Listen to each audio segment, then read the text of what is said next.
Good morning and thank you for joining us on Korea Today. The top story for you this morning, controversy is brewing over the repatriation of a group of young North Korean defectors back home where they may face severe punishment.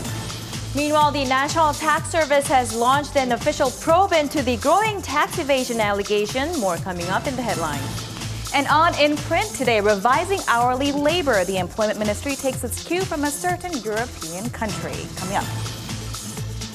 Down to 3 for 1 open slot. Which sport has shot at becoming Olympic sport? Find out more. Stay with us.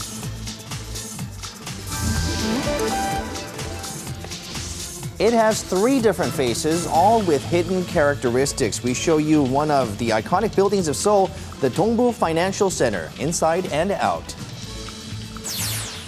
And take a journey back in time in the alleys of Daegu, where remnants and memories of the past linger. Korea Today shows you a fresh side of the city on Thursday, May 30th, 2013. From Arirang News, this is Korea Today. Good morning. You're watching Korea Today on a Thursday morning. Thanks for tuning in. Thank you for tuning in. And good news, great news from Los Angeles and the sports world. Baseball fans, Los Angeles Dodgers pitcher Ryu Hyun-jin had the best game of his career so far in a match or a game against the California Angels of Anaheim, leading them to a victory. He pitched a 2-hit shutout, or in my language, he pitched awesome. That just hits home, no? Yes, he was so close to a perfect game, but at the same time, I mean, a 2-hit shutout. That is an awesome work indeed, and the best he's pitched so far. He ended the game with a standing ovation from his fans in Los Angeles. He finished it with just 113 pitches, and the average these days are at about 147 to 149, around there. You just lost me there. I don't know what all of that means, but I know it's making a lot of people happy here in Korea, and whatever makes my fellow Koreans happy makes me happy. That's right. I'm happy. We'll find out a little bit more about this later on our sports segment with Jason Lee. All right, we'll now go to Na Hyun-kyung for a check on the day's headlines.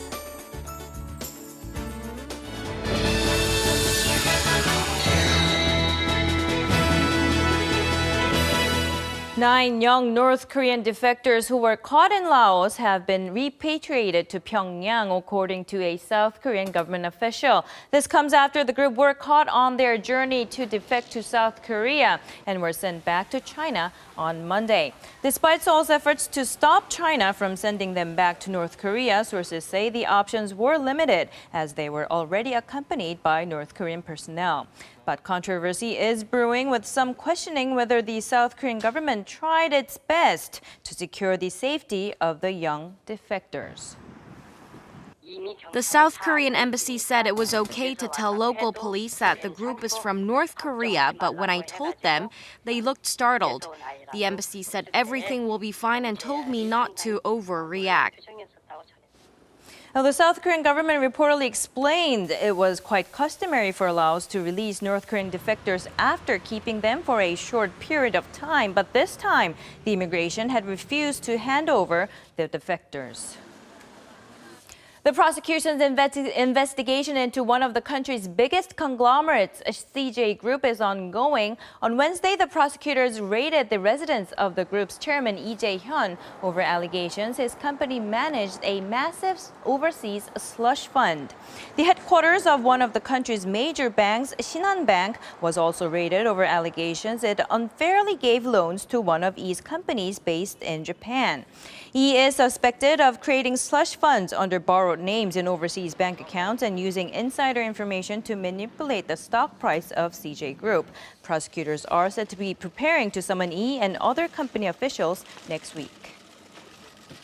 After a long and heated political dispute, South Gyeongsang Province closed the Jinju Medical Center on Wednesday despite strong opposition from union members and activists. The main opposition Democratic Party criticized the move, saying it contradicts President Park Geun-hye's campaign pledge to expand state investment in public hospitals. The ruling Saenuri Party also highlighted the need to find a fundamental solution for supporting the public hospital sector in general. The center had been facing mounting losses prior to closure. The final decision on a permanent closure, though, will be tasked to the Provincial Council at a plenary meeting slated for next month. The National Tax Service has launched a probe into 23 individuals and companies accused of evading taxes through their shell companies in overseas tax havens. Because we have been analysing tax evasion methods and tax havens around the world, and also because we conducted tax audits on major conglomerates every 5 years, it is possible the usual suspects could be included in the current investigation. Now, this comes a week after a non-profit news agency released a list of names which have paper companies in tax haven regions, including the British Virgin Islands and the Cook Islands. The disclosed names include executives and family members of Korean Air, Hanjin Shipping, Hyosung, as well as SK affiliates.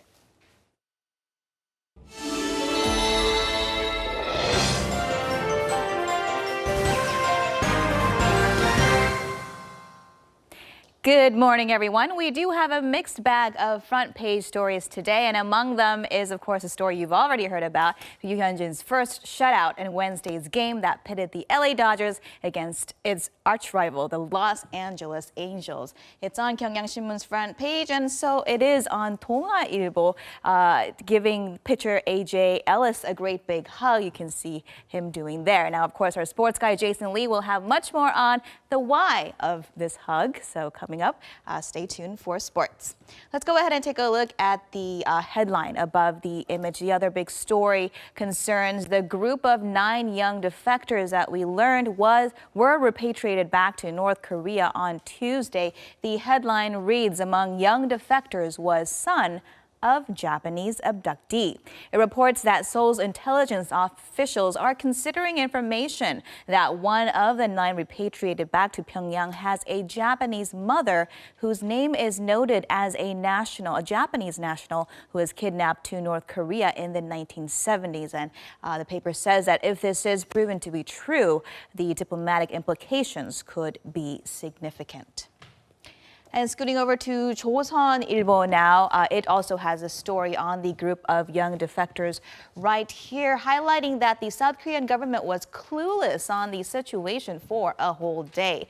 The article says that the group was transferred to Beijing via China's Kunming late Monday night and was swifted off back to Pyongyang on the North State-run Air Koryo plane on Tuesday morning, but sources cited by the paper says that the Seoul government was not aware of the repatriation until one day after Wednesday, and it does point to a hole in the way that the government is handling affairs related to North Korean defectors.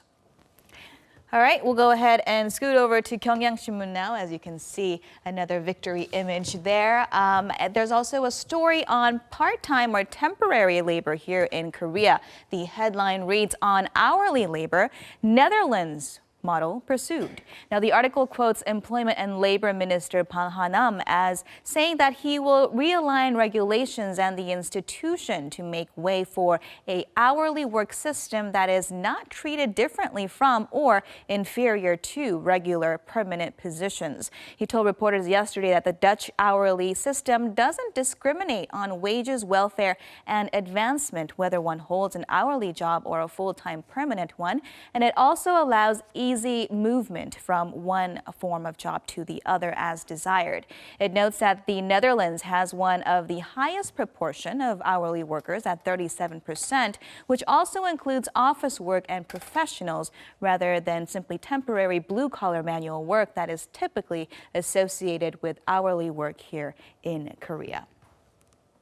We'll leave that there and head over to JoongAng Daily now. If you've been following the news here in Korea closely, you will know that there has been a number of conflicts between government-led projects and the citizenry that would be affected by them. And as you can see, JoongAng Daily has an image, which we will look at in a moment, and a headline related to this. It reads, Park Geun-hye government faces test on conflict management. And President Park Geun-hye will mark her first 100 days on the 4th of next month. And the paper says how her government handles these regional conflicts will set the tone for the remainder of her 5-year term and also for the regional elections that are coming up June of next year. Now, taking a look at this conflict map, the clashes really are all over the country. As you heard in Kyungkyung's headlines, after much fighting, the eventual closing of the Jinju Medical Center in South Gyeongsang Province is on here. And closer to the capital, there is a dispute over privatization of a new Suseol KTX line. And we also talked about the regional conflict over an above-ground transmission tower construction project over in the small city of Miryang before. And on that note, let's go ahead and scoot over to our next newspaper, the Korea Economic Daily. And this, it has an update on that story on this side headline here. It reads, again, politicians get involved. Construction on Miryang Tower halted. And the gist of the story here being that the government has reached an agreement with KEPCO and a citizen group representative to halt construction of the towers as well as the ongoing strikes for 40 days to find a solution that would work for both. The paper, though, doesn't rule out the possibility that the pause could just prolong the conflict. And that is your look at what's in print on this Thursday. Here comes your market action from Wednesday.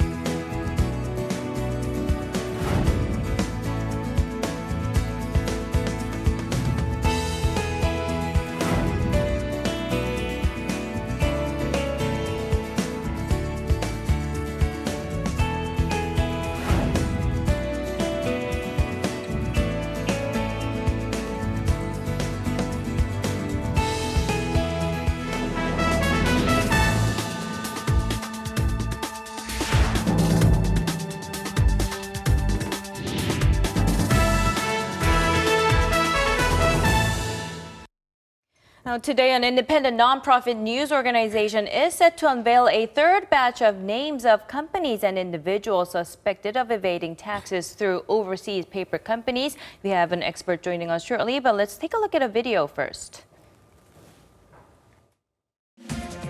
2 lists containing the names of Korean conglomerates and prominent business leaders who've established paper companies in tax haven regions have been released by a nonprofit news agency. Next Monday, we'll release a second list of names, and that will include the names of notable companies that most people will recognize. Tax havens refer to regions where there are low or no income taxes for companies and that have relatively lax regulations on the establishment of companies along with foreign exchange operations. The offshore tax haven regions in the list included the Virgin Islands and the Cayman Islands, both noted as uncooperative tax havens by the OECD back in 2009. Tax evasion schemes using paper companies in tax havens is a problem that countries across the world are facing, and the scale of the issue continues to grow by the year. The profits that need to go to the company end up going to slush funds and tax evasion through these paper companies, so it's a problem. According to recent reports, there are a total of 245 people with offshore accounts in these tax havens who set up paper companies. Out of them, 12 have been suspected of tax evasions. However, with another round of announcements soon to take place, many are expecting this issue to have broader implications. Companies that were named in the disclosures have said only the owners mentioned on the documents are responsible for the activities. The business sector is concerned that with this recent announcement, it could leave the impression that slush fund issues are prevalent in the corporate culture. If the National Tax Service deals with this situation meticulously and collects the relevant taxes from those convicted, I think it'll actually be a good chance for the country's economy to become more transparent and head in the right direction.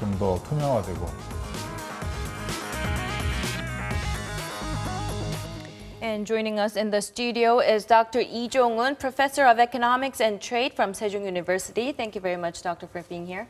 Good morning. All right. So first of all, as we saw in the video, why would a company want to establish a overseas paper company in terms of people using it to the extent of evading taxes? Okay, if you have a paper company, then your transactions are free from monitoring. So little tax burden and anonymity are major benefits. And the way of tax evasion is first just transferring your ownership of assets to a paper company. Then they cease to be taxable. A second way is shifting sales by re-invoicing. So without economic activity, you can make a profit in a low tax jurisdictions. And third way is you can deposit this money in a paper company, and then this paper company can invest the money back in a high tax jurisdiction. So you can have a multi-jurisdictional financial products without causing additional layer of taxation. Okay, so if they can be misused to evade taxes, why do governments allow such companies setting up paper companies overseas? So what's the fine line in terms of legality? For example, the shipping companies or investment companies, they need simple establishment procedure and settlement procedure. So it is for simplifying business practices. But legitimacy can be a problem when the linked accounts are found, and through this linked account, money laundering or tax evasions take place. But we have to admit that historical background. In the 1980s, many countries in poor and rich countries alike, they do some tax competitions to attract the foreign investments. Right. Now, after the global financial crisis, governments are desperately seeking the source of taxation for the increasing layers, outlays of welfare and legalizing underground economy and so on. So time have changed. So we need to admit that background not to be self-righteous.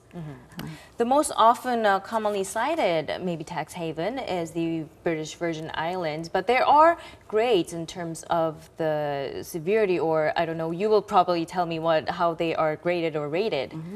Actually, Panama, for example, is just low tax jurisdiction, but while Virgin Islands, as you said, or Andorra, Bermuda, Monaco, Liberia, they are considered tax haven with no taxation. Another category is offshore, the financial centers in Singapore, Luxembourg, or Switzerland, Monaco, and so on.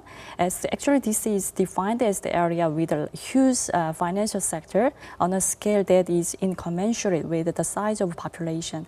This word is made in 1980s. And it's not just Korean companies, of course. Other foreign companies also do have paper companies, not to the extent maybe to evade taxes, but to avoid taxes. So how are their respective governments taking measures to tackle the problem? Actually, according to Tax Justice Network, they estimate that from 21 to 32 trillion US dollars are in unreported tax havens. And so British governments, British tax authorities have huge database about this. So British tax authorities with US and Australian counterparts with a number of European countries are cooperating to identify tax dodgers. But as I said before, it's important we all admit that our attitudes about tax justice, the world as a whole now is shifting from tax competition to tax justice. So not to be self-righteous, to form the grand consensus from both taxpayers and tax authorities. Right, so the Korea's National Tax Service also launched an official probe yesterday, so we would probably need also international cooperation from other governments or maybe the paper companies that are in overseas Good point. countries. Okay, thank you very much, Doctor, for being here and sharing your insights with us today. It's a great pleasure. And still ahead on Korea Today, one of Seoul's central streets sits a landmark skyscraper. The Dongbu Financial Center stands out with its unique architectural designs and features. We will look at the story behind the dazzling building, so stay tuned. And those of you who have yet to leave your homes, do make sure to put on a thick layer of sunblock. Today is going to be another day with strong UV rays. Okay, so we're going to get not exactly the most sunlight, but strong UV rays. It might be a good time to tan, but a lot of people, because it is a little bit hazy outside, you might not expect it. But did you put on some? No, actually I have makeup, so I think that's going to do most of the blockage. No. Sunblock still, don't forget, sunblock. All right, we'll remember that. We're going to go to Lee-Dami, who's joining us from the Central District of Junggu in Seoul. Tommy, good morning. Good morning. Thanks, Young and Minjung, and good morning, everyone. Today I'm reporting live in the heart of Seoul, Junggu. Now, this morning conditions are quite clear. We are seeing partly cloudy skies with just a thin layer of fog, but things will clear up later in the day. And like Minjung mentioned, we will have high UV levels as well. The current temperatures right now are about 15 degrees Celsius. It is nice and refreshing this morning. However, our daytime highs will be quite high. And do keep in mind that the gap between our highs and lows are quite significant. So please try to stay healthy, especially for the next couple of few days. Let's go ahead and take a look at the mercury levels across the nation. Now here in Seoul, lows will be a bit cool at 13 and highs will jump all the way to 26. Daegu and Gangneung will be most warm with highs peaking up all the way to 30 degrees. Gwangju and Jeju will both start out at 16, but highs will peak up to 27 for Gwangju and only 21 for Jeju. Down south, there are signs of a low-pressure trough, which should lead to a little bit of rain down in Jeju Island. Now tomorrow here in Seoul, we have similar conditions like today, but with just a few more clouds. That's all I have for the forecast. I'll be back in the latter half. You're watching Korea Today. It's an emotional decision and a controversial decision, the withdrawal of life support. And this was at the center of a public hearing that was held just yesterday to discuss whether or not it is legal to end life-extending treatments. Let's find out more. Where do we draw the line when it comes to life support treatment? A public hearing on institutionalizing the practice of halting meaningless life-prolonging treatment was held on Wednesday. This issue of stopping life-sustaining treatments was first brought to light back in 1997 during a case dubbed the Borame Hospital case. A doctor was found guilty for aiding in murder after he released an unconscious patient who later died upon his family's request. Again, back in 2009, the withdrawal of life support became a hot topic when the family of an unconscious elderly woman with the surname Kim requested that treatment be halted. There are actually many critically ill patients and families who are suffering because they are forced to sustain their lives as there are no clear-cut regulations about the life support treatments. However, with this new development, I hope further confusions and concerns can be prevented. Korea's Supreme Court requested the government come up with a specific legislation to deal with this issue, and in 2010, the first agreement was reached to legally recognize a patient's right to withdraw from life support. 4 years since the Supreme Court's request, a recommendation has been put forward suggesting patients with no possibility for revival who are unresponsive to treatment and are rapidly advancing towards death be allowed to be taken off from life support. The main issue is whether or not family members will be given the right to decide to end the patient's life on behalf of an unresponsive patient, and if a hospital ethics committee can decide whether to end an unconscious patient's life if he or she does not have any family. Those who agree to the withdrawal of senseless life-sustaining treatments argue that patients should have the right to decide how and when they should die. This is the first official ruling that gave the patient the right to personally decide whether or not he or she wants to continue such treatment. On the other hand, many in the religious sectors are voicing their concerns that if the withdrawal of life support treatments is legalized, it will lead to a negligent attitude towards life. I think the order has changed. We should discuss the importance of life first before pushing to legalize withdrawal of life-sustaining treatments. The first thing we need to tackle is educating the public of the importance and value of life, and persuading the medical sector to ethically treat patients. According to the National Evidence-Based Healthcare Collaborating Agency, there are some 30,000 patients who have very little chance of resuscitation but are still kept alive through respirators or CPR procedures. How to live and how to die is a question everyone faces, and debate will likely continue in light of this recent development.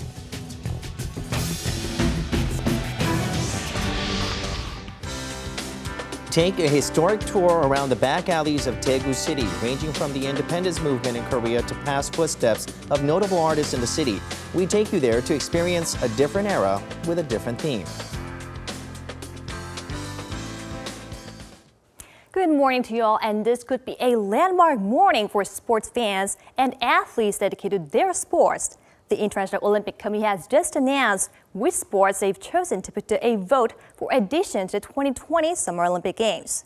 Now, wrestling might well stay in the Olympic Games, while baseball could make a return, or a new sport, namely squash, may be making its debut in 2020. Now, along with wrestling, which was knocked out of the list of the core sports at February's IOC Executive Board meeting, 7 sports, a combined men's baseball and women's softball bid, karate, roller sports, sport climbing, wakeboarding, and wushu made their pleas to the IOC presentations on Wednesday local time. Besides the 25 core sports that have already been guaranteed a spot at the Games, and that of course includes the Korean martial art Taekwondo, 2 new sports, golf and rugby, have been added for the 2016 Rio de Janeiro Olympics back in 2009. The 3 shortlisted sports of wrestling, squash, and baseball/softball we consider for the once open spot that's up for grabs for the 2020 Summer Olympic Games. The Korean Olympic Committee says it welcomes the latest decision by the Games organizing body, as wrestling has been a strong sport for Korea, helping to boost the national team's medal tally. After being kicked out of the core sports, wrestling has been making every effort to appeal to the IOC, and it's making changes. It's also notable that the IOC is seeking sports that can attract young fans, as well as viewership and popularity. The official also added that it's also a game for Korea that baseball has been given a shot, since it's one of the most popular sports in the country, and that popularity has been possible because of the country's victory at the 2008 Beijing Summer Games, when the Korean team came out on top. Well, now, of course, this decision was not the only one from St. Petersburg making headlines. 3 cities vying for the chance to host the 2020 Summer Olympic Games, Istanbul, Tokyo, and Madrid, will be making their presentations to the executive board this Thursday at what could be the biggest and most crucial gathering before the final vote. And high-profile sports figures will also be lobbying for the top job at the IOC and a chance to succeed current president Jacques Rogge. So far, 6 men have declared their candidacies, and Ukraine pole vault champion Sergei Bubka is the latest IOC member to announce his bid, becoming the youngest in the field at 10 years younger than fellow contender Thomas Bach, the current IOC vice president.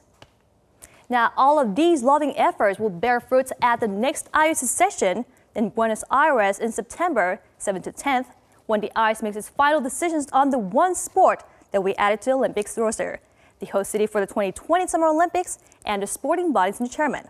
Have a great day, everyone.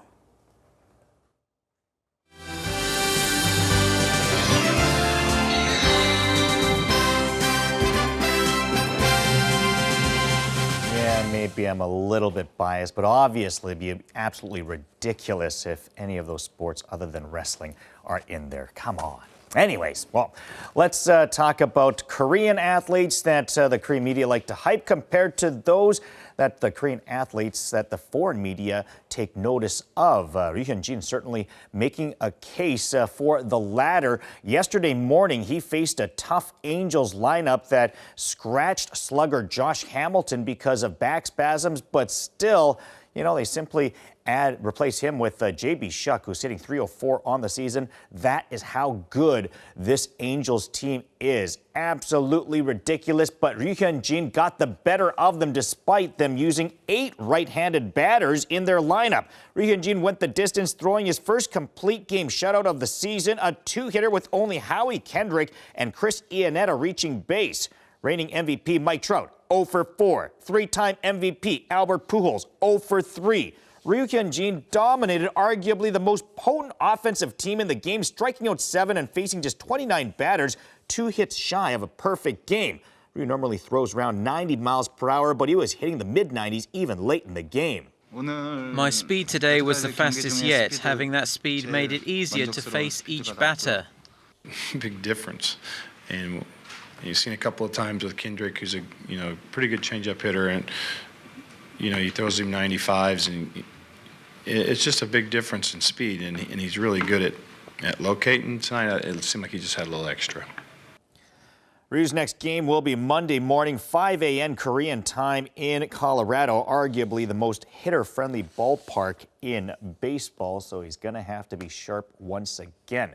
Ryu Hyun-jin completely upstaged a decent game by Chu Shin-soo. Meanwhile, the Cincinnati outfielder was 2 for 3 yesterday with a walk and a run as his Reds beat the Indians 8-2. That brings his average up to .296 on the year. Meanwhile, Lee Dae-ho also decent game yesterday, going 1 for 4. That came in a 12-2 loss, though, to Yakult. Lee Dae-ho's average is now at .337. His hitting streak up to 5 games, doing pretty good there. To Korean baseball, second place Samsung was rained out in Incheon against the SK Wyverns, while the first place Nexen Heroes managed to get their game in against expansion NC and Changwon. So that meant a win for Nexen, and they could move a full game up atop the standings. Let's go and see what happened in that game as Brandon Knight on the mound for the Heroes in the 6th. Iho Jun grounds to 3rd, but Kim Min-sung throws it away going to 2nd. That allows a run to score as NC get on the board first. Nexen down 2-0 in the 7th. Lee Sung-yeol to right. That is a 2-run homer. His 11th of the season, ties the game up at 2. He's now just 1 behind Che Jung. In the 7th, Kim Tae-gun singles to left. That would score the go-ahead run as NC go up 3-2. Now, Nexen would tie it in the 8th, so we go to extra innings in the 11th. Bases loaded for Kim Min-woo. He doubles to left center, and that clears the bases as the Heroes go up 6-3. So, bottom of the 11th. Runners on the corners for Ji Seok-hoon, but he hits into the 5-4-3 double play. They do score a run on the play, but Nexen would win this one 6-4. Doosan against Lotte in the first inning. Son Ah-sup steps up to the plate, singles up the middle. That would drive in Hwang Jae-gyun.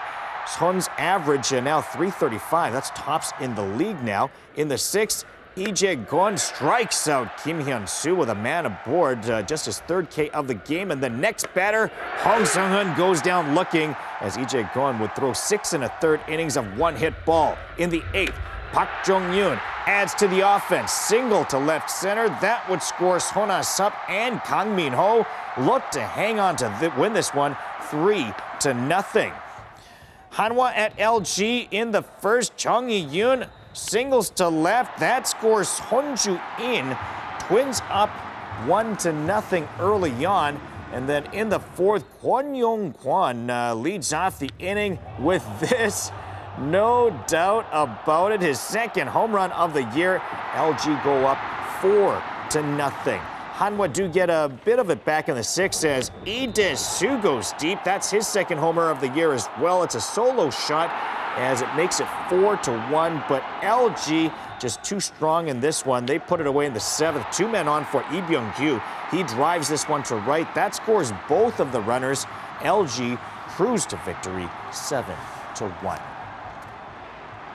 And that is your look at sports. Remember to eat healthy and get some exercise today.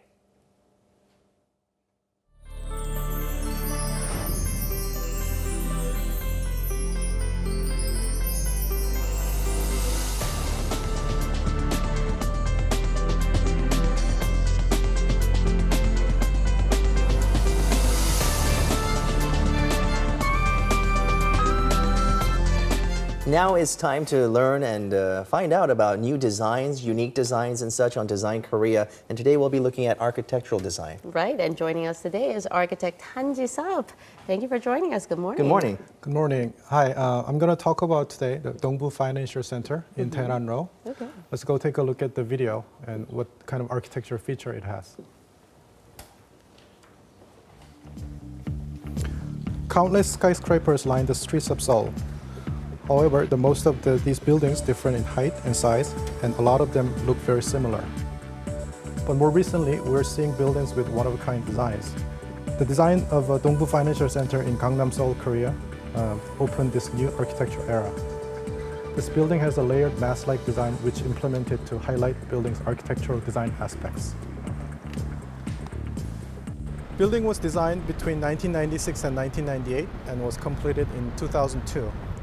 When we were designing the building, we wanted to emphasize on the corner view where it had a sculptural aspects of it. And we wanted to make the building appear and very unique from the rest of the context. All the windows in these buildings are very important design details. Different materials were used to construct the horizontal windows on each floor. So the buildings look different depending on which angles it's viewed from. It's beautiful. The architect designers as well as the company looked long and hard to perfect the materials to build the Dongbu Financial Center.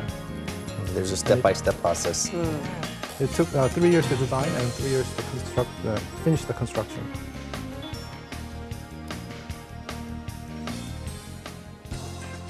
Such eyes for details in this building can also be seen simply by looking at the floorings.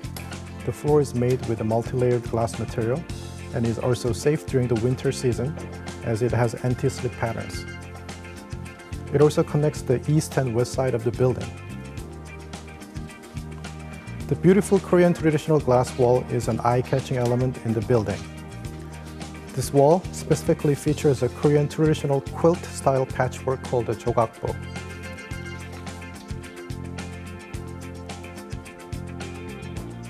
The Dongbu Financial Center seems as if there are 3 separate pieces have been somehow asymmetrically and harmoniously combined into one.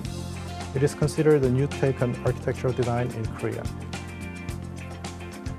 The building's unique and creative design was noted in both Korea and the US and won several architectural awards. This building sort of started of a new trend of a building being very sculptural and aesthetically and artistically very expressive. And I believe from now on, a lot of buildings will follow this trend.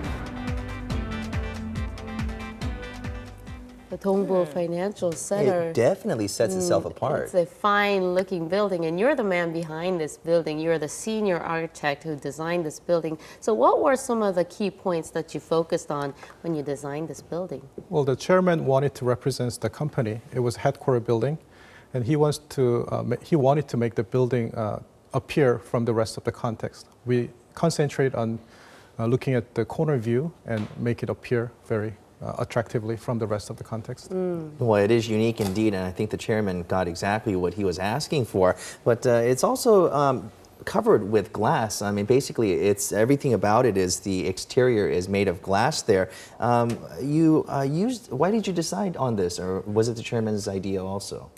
Well, the office building naturally have the floor-to-ceiling glasses, and we use the special high-performance glasses to make sure the UV rays are cut out, and also at the same time it allows more daylights into the space. Okay, so basically save a little bit on energy bills. Right. Well, what caught my eyes were the jogakbo, or traditional patchwork pattern that you said on the walls of the lobby. Why did you decide to incorporate that design into to the lobby? It's very Korean. Well, as a foreign design company, we come into the different countries and we try to elaborate the local cultural aspects. And when we're walking down the streets of Insadong, we looked at this jogakbo on sale, and we were inspired by its beautiful pattern. So we try to incorporate that in abstractly in designs of the lobby space. Jogakbo is a Korean type of quilt. Yes, right? correct. Yes.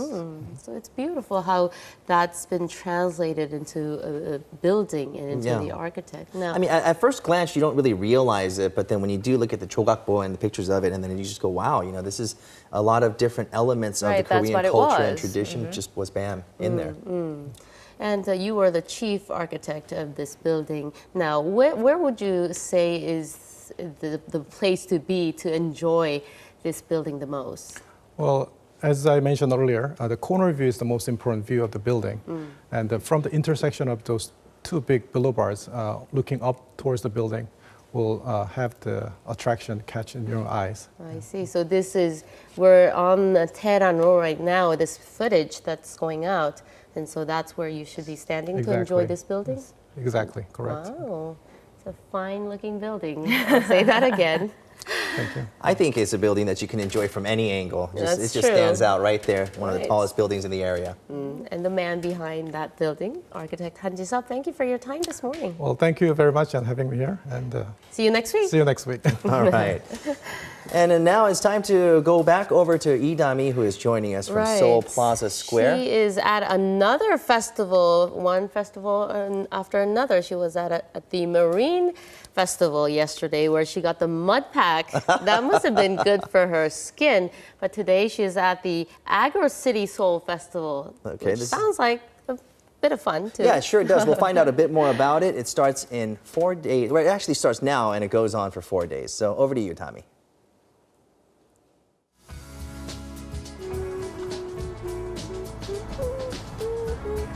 All right, so I'm not in the countryside or in a different province. I am actually reporting live from Seoul Plaza, located in the heart of Seoul, Chunggu. So starting today for a total of 4 days, this is where the Seoul Urban Agriculture Expo will be taking place. So these days, when it comes to cultivating farm crops, you don't necessarily have to go all the way out to the countryside or the fields to grow these vegetables. You can grow them in the veranda of your own home. So that's the trend that we call city farming these days. Here at the festival, it opened last year, and ever since then, the number of city farmers have increased. So this is the perfect place to really enjoy city farming and learn about it. They actually do provide a lot of different things here. So from booths and to 7 different city farming experience programs, they've got it all here at this Seoul Urban Agriculture Expo. So, I mean, nowadays with, eco-friendly environments and organic farming, those are some of the trends these days. And here we have, this looks familiar, doesn't it? Monegi, or rice seedlings. So what I'm gonna do today is actually help or give out a helping hand and plant some rice seedlings into the mud. So it's one of my professions that I'm really good at. Now here, some of the seedlings here are all eco-friendly and organic. As you can see, there are some baby geese running around and kind of just making the environment much more cleaner. Now, like I mentioned, these days a lot of people are more conscious of what they eat. So organic products and eco-friendly products are great as well, but what you can trust the most is the products that you make yourselves. So why not come out and enjoy some of the events? Oh, they also say that for the total of 4 days, every day at 11 a.m., they are giving out seedlings and some fertilizer to the first 2,000 people. So do take advantage of that as well. So that's all I have for today. Come on down to the Seoul Urban Agriculture Expo and have some fun. I'm Lee-Da-mi, Korea Today.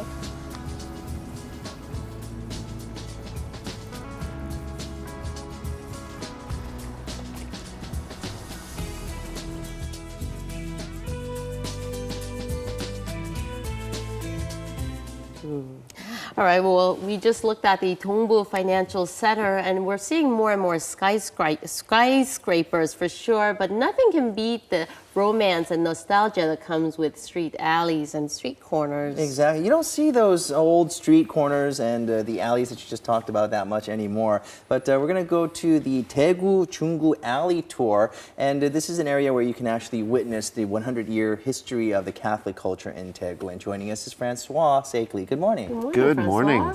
Now, these alley tours are perfect for both adults and children alike, as they'll be able to see many different cultural heritages in these alleys and in its corners. And not only that, they'll be entertained by all of this, and at the same time they'll be learning, which is really great. And so let's head on down there and see what this has to offer.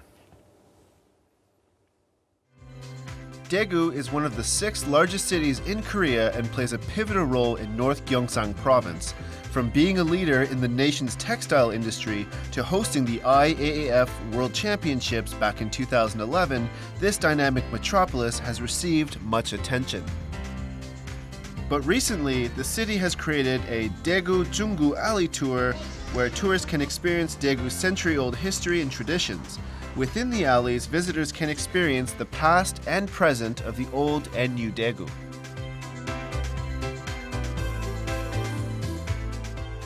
So right now I'm in Daegu, which is in North Gyeongsang Province, and I heard that all in one place I can experience Daegu's beauty, culture, and the arts from over 100 years ago. So what I'm going to do now is get that experience started. There are a total of 5 tours with different themes, so we ventured out on this trip with a tour guide.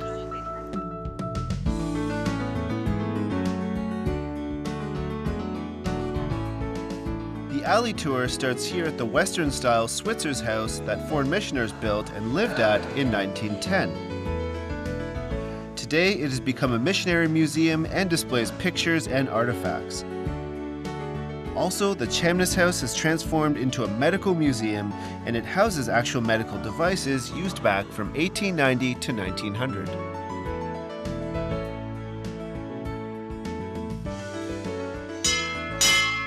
The Blair House, another well-known missionary's home, has been reborn into an education and history museum and features diverse generational study materials so visitors can observe the change and transformations the city has undergone. So right now, I'm sitting in a classroom from the 1970s, and this is a really exciting experience. I mean, everything is so old-fashioned looking here. I love it. After the missionaries' homes, the next stop here is dubbed the Montmartre of Daegu, where the March 1st independence movement took place back in 1919. Here, Koreans took to the streets to fight for freedom against Japanese imperialists. This alley has a total of 90 stairs and displays various pictures of the independence movement. This is the Yangnyeong Market, one of the 3 major Oriental medicine markets that existed since the Joseon dynasty. Here you can not only smell the traditional medicines, but you can also learn about all kinds of unique and precious natural herbs and medicinal plants that were exported and imported from countries like China, Japan, and Mongolia. The Daegu Yangnyeong Museum of Oriental Medicine still stands proud today as one of the oldest and major Oriental medicine markets. Here you can also experience making traditional soaps and try out medicinal teas. Next up is the famous Daegu-born Korean poet Lee Sang-hwa's old residence. Lee lived and wrote his pieces here from 1939 until his death in 1943. He was an artist who fought for independence and wrote famous pieces such as Does Spring Come to Stolen Fields and To My Bedroom. And today, his home is a living testament to his different artworks. This unique Twin Tower Cathedral is the region's first Gothic architecture built in 1902. This 100-year-old church has been designated as Korea's historical landmark number 209, and one of the things very unique about the building is that the stained glass inside the cathedral has images of people wearing Korean traditional outfits or hanboks. The person you see on that stained glass is Korea's first priest, Father Kim Dae-gon. He was also a martyr. Since we learned about Oriental medicine, now it's time to actually experience its effects. Here, this foot bath with medicinal water is very popular among tourists tired and worn out from the long walking tour. So after walking around the city of Daegu all day, what you can do is come to this Oriental foot bath and just sit back and relax for a little bit and take a break. Now what's really nice too is that there are a lot of medicinal herbs in the water, so there are a lot of healing properties, and wow, this is just a really nice way to take a break. The time seems to have stopped in these alleys. They're especially notable as the people of Daegu took part in preserving the history and heritage of the streets. It's wonderful that people can walk through various cultural heritages and learn about Daegu's century-old history. It feels like we're speeding through different eras.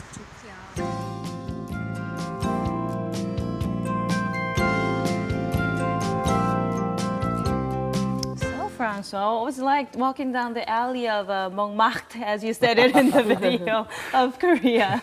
Well, it was a really interesting experience to be able to see such historical alleyways being so well preserved in such a big city. And actually seeing these murals was really interesting because it would just really bring that historical experience to life, which was really great. And the murals were really well made too, which This I alley liked. tour has been designated by the tourism ministry as the star of Korean tourism in 2012. So it's a big deal. Impressive, right? It was your first time to Daegu, right?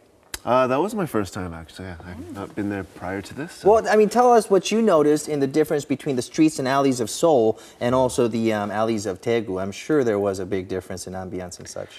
Well, what I thought was really particularly interesting was, you have a lot of these markets and buildings that are sort of more Korean style, but then you also sort of have these like European sort of style buildings there as well, which I often don't really see in Korea. So I like that. That was very nice. Right, sounds good. It seems that Daegu still has, well, they have 100 years of the Catholic culture of Korea, which I mentioned in our opening, which it really highlights the Gothic style buildings and the remnants of that era, I think. So it's a, did you try the food? I didn't get to try any that's too bad. food.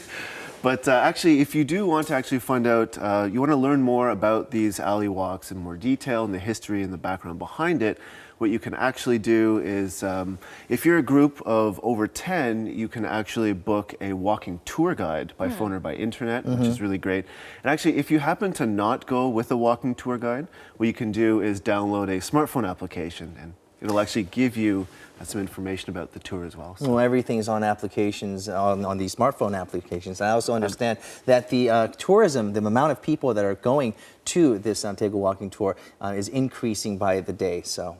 That's correct. It may be inappropriate for me to say this, but women in Daegu are supposed to be beautiful too. So you can make some new friends while you're there. My question. It is a just saying. kidding. What, It's Daegu true. 여자, right? Yes, Yeah. they're It's a pretty. saying, right? Pretty. So did you meet any Are pretty you from women? No. Daegu? All right. No, thank you, Francois, for that. You know, I'm on the first KTX to Daegu right now.